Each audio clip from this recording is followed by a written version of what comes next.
नमस्कार. आज आपण बघूया या वालीची भाजी. ह्या गावठी वाली आहेत आणि ह्या कोकणात ना तुम्हाला बघायला मिळतील.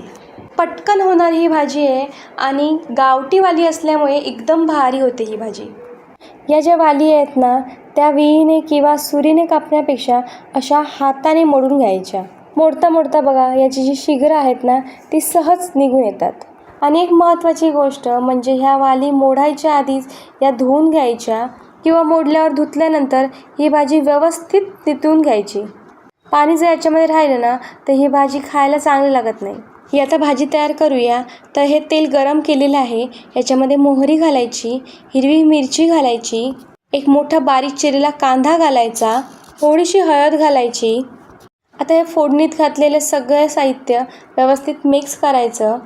यात घालू आपण वालीच्या शेंगा. या वालीच्या शेंगा मी स्वच्छ पाण्याने धुवून 5 ते 10 मिनटं निथळून नंतर या भाजीमध्ये घालते. ही भाजी या तेलामध्ये चांगली परतून घेऊया. अशा प्रकारे तेलामध्ये ही भाजी परतल्यानंतर ही भाजी अजून छान लागते. या चवीपुरतं मीठ घालूया. पुन्हा एकदा हे व्यवस्थित परतून घेऊया. ही भाजी तयार करताना अजिबात आपण पाणी घालणार नाही आहोत.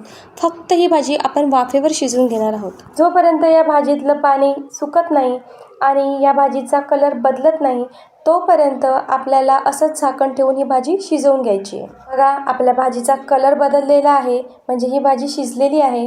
आता ना वरून या भाजीवर भरपूर ओलं खोबरं घातलं ना की आपली ही वालीची भाजी तयार झाली बघा. तर आजच्या या सुंदर अशा वालीची भाजीची रेसिपी जर तुम्हाला आवडली असेल तर व्हिडिओला लाईक करा आणि चॅनलला सबस्क्राईब केलं ना तर सबस्क्राईब करा. धन्यवाद.